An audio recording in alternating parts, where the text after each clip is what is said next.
Good evening and welcome to the Sleeping Zoo. Facts to fall asleep to. We embark on an exploration that requires us to leave the land entirely, to ascend into the screaming winds and tumultuous grey seas of the Southern Ocean, the only true continuous body of water encircling the planet, to meet the undisputed sovereign of the planetary airspace. This is the realm of the great albatross, specifically the Wandering Albatross Diomedea exulans and the Royal Albatross Diomedea epomophora, two species that represent the absolute zenith of avian evolution for endurance flight, creatures that have mastered the art of perpetual motion over a scale that is simply staggering to the human imagination. These magnificent birds are not defined by continents or countries, but by the global sweep of the atmosphere, traversing the oceanic expanse known as the roaring Forties and the furious Fifties with a grace and metabolic efficiency that seems to defy the laws of physics. To understand the great albatross is to understand the fluid dynamics of wind and wave, for its entire existence is predicated on a profound, intimate knowledge of meteorology, beginning with the astonishing physical design that makes its epic journey possible. The physiology of the great albatross is a biological marvel built entirely for minimizing effort while maximizing range, a living glider engineered by millions of years of selective pressure on the wing. At the center of this design is the most famous feature, the immense wingspan, which in the Wandering Albatross can exceed 3.5 meters, making it the largest of any living bird. This is not merely a measurement of size, but a critical indicator of its specialized flight technique, a high-aspect ratio wing that is long, narrow, and exceptionally stiff. This shape is optimized for dynamic soaring, a unique, energy-saving mode of travel that allows the bird to circumnavigate the globe multiple times in a single year without ever needing to flap its wings for sustained flight. The albatross exploits the vertical gradient of wind speed just above the sea surface, a phenomenon where the wind is slowed by friction close to the water but moves much faster, just a few meters higher. The bird descends rapidly into the slow air near the water, gaining speed, then banks sharply and angles into the fast air just above the waves, converting that speed into altitude, climbing to maybe 15 meters, before turning and descending again, repeating the cycle endlessly. This brilliant technique means that the bird expends virtually no energy, relying on gravity and atmospheric differential pressure to propel itself, requiring only a slight adjustment of the wing and tail feathers to steer, turning the act of flight into a controlled gravitational fall and rise. The only muscle activity required is locking the wing in place. To further enhance this extraordinary efficiency, the albatross possesses a specialized tendon and bone structure known as the shoulder lock mechanism. When the wing is fully extended, a sheet of fascia and a bony strut effectively lock the joint into a fixed position, allowing the bird to hold the wing rigid without constant muscular effort. This is an indispensable adaptation, essentially turning the wing into a fixed airfoil like that of an aircraft, saving the bird the immense caloric drain that would come from continuously contracting the powerful flight muscles that are characteristic of flapping birds. The result is that the Wandering Albatross can travel thousands of kilometers, covering the distance from South Africa to Australia, and its metabolic rate during flight is barely higher than its resting metabolic rate while sitting on the water. This incredible endurance is further supported by an advanced salt excretion system necessary for a life spent drinking seawater, or at least consuming highly salty marine life. Albatrosses possess prominent supraorbital glands located above their eyes, a highly efficient biological kidney that filters excess sodium chloride from the blood. The salt solution, which is much more concentrated than seawater, is collected and then literally drips out of the internal nostrils at the base of the bill, a visible, almost constant excretion that allows the bird to maintain the vital osmotic balance necessary for life. The sensory world of the great albatross is also specialized for the vast featureless realm it inhabits. Its sense of smell, or olfaction, is highly acute, a surprising trait for a bird. Unlike most birds that rely almost entirely on sight, the albatross uses its nose to locate its primary food source, the strong, sulfurous smell of dimethyl sulfide, or DMs. DMS is a chemical byproduct released by grazing zooplankton when they consume phytoplankton, and it is indicative of a rich patch of marine life, a perfect hunting ground for squid and fish.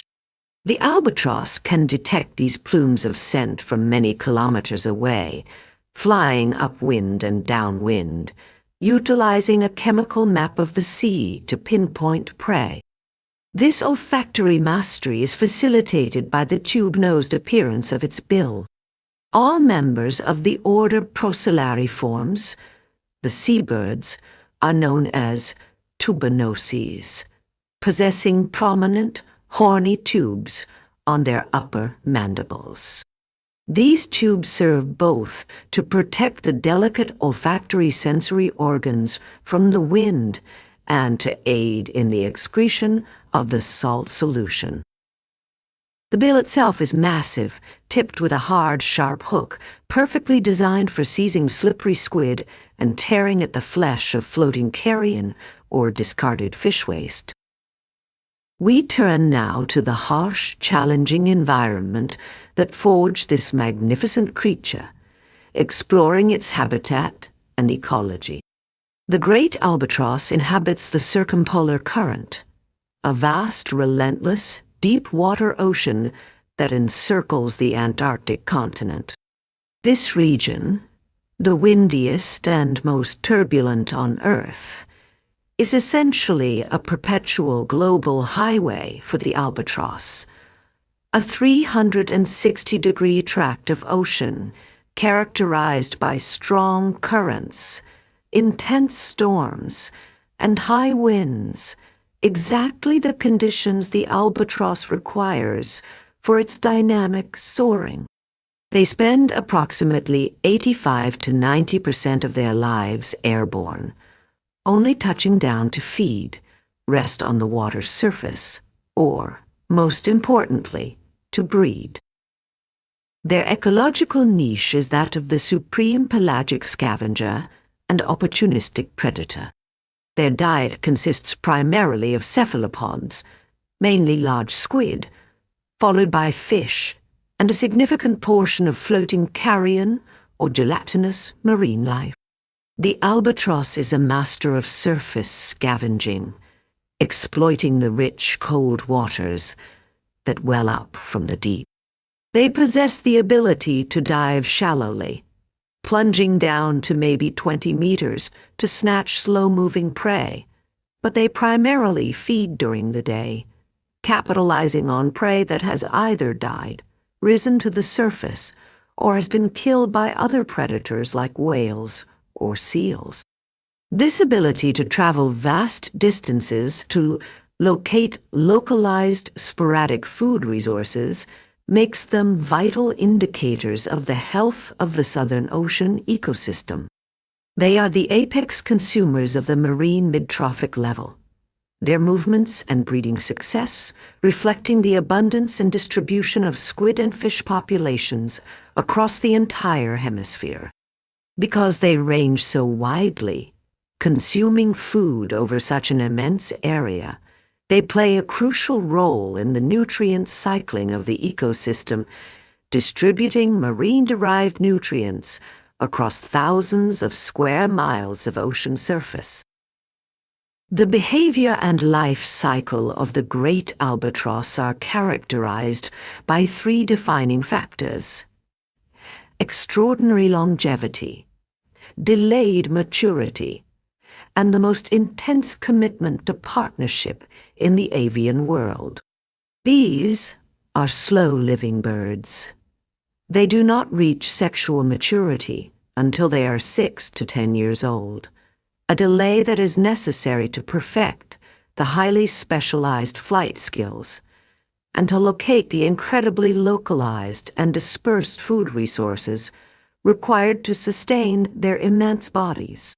This extended adolescence is followed by a life that can span over 60 years, a life cycle strategy known as K-selection, maximizing investment in a few, high-quality offspring rather than many disposable ones. Their reproductive cycle is dictated by their large size and the demanding energy costs of their single offspring. Both the wandering and royal albatross species exhibit a biennial breeding cycle, meaning they only reproduce every 2 years. The chick-rearing period is so long, lasting up to 11 months, that they simply cannot accumulate enough energy to restart the process in the following year. This long commitment begins with one of the most remarkable displays of loyalty in the animal kingdom: monogamy for life, secured by intricate and ritualized courtship behaviors. When they return to their sub-Antarctic breeding islands, such as South Georgia, the Falklands, or Campbell Island, mature birds engage in spectacular pair bonding rituals. These rituals involve a complex sequence of movements, including the sky-pointing display, where the birds stretch their necks upward and emit loud, braying cries, bill clapping and fencing, where the partners tap their massive bills together in rapid sequence, and gaping, showing off the interior of their mouths. These elaborate dances reinforce the pair bond after 2 years spent separately traversing the globe, ensuring that when the female lays her single, massive egg, the partnership is strong enough to commit to the grueling 9-month incubation shift and the subsequent chick-rearing effort. The burden of parenting is shared equally. Both parents take turns incubating the egg, sometimes sitting for over a week at a time, while their partner flies hundreds or even thousands of kilometers to forage. Once the chick hatches, it is fed by the parents on a rich, oily substance known as stomach oil, a highly concentrated, energy-dense meal produced in the bird's specialized glandular stomachs, capable of sustaining the chick through long periods when the parents are away searching for food. The chick remains in the nest, or on the ground nearby, until it has acquired a massive downy coat and the immense flight feathers necessary for its first critical departure from land. The fledging is a dramatic moment.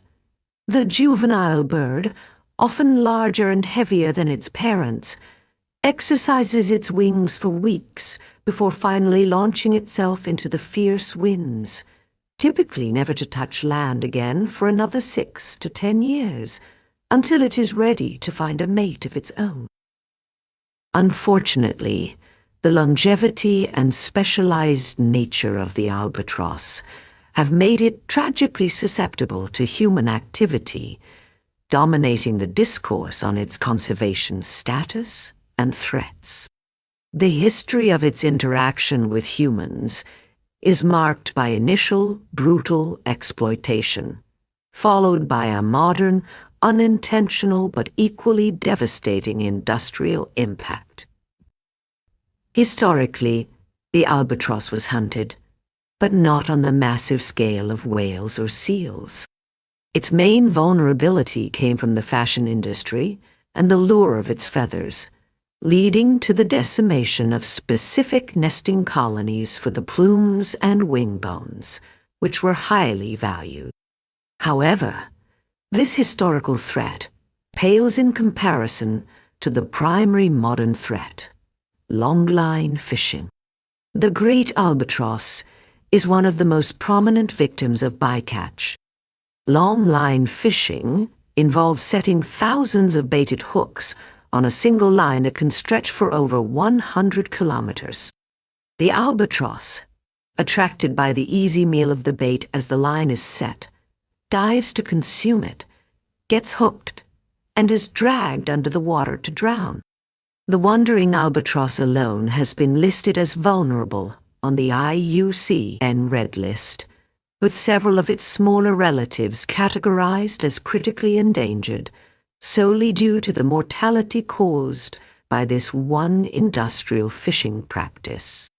The scale of the problem is enormous, as tens of thousands of birds are killed annually across the Southern Ocean by unregulated or poorly managed longline fleets.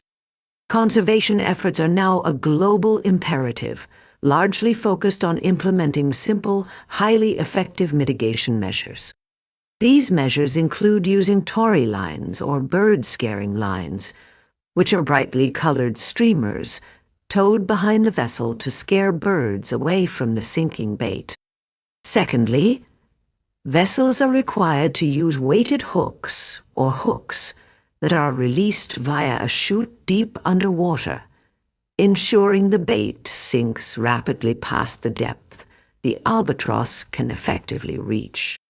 Thirdly, and most crucially, fishing is required to take place at night, as the albatross is a diurnal feeder and is much less active after dark.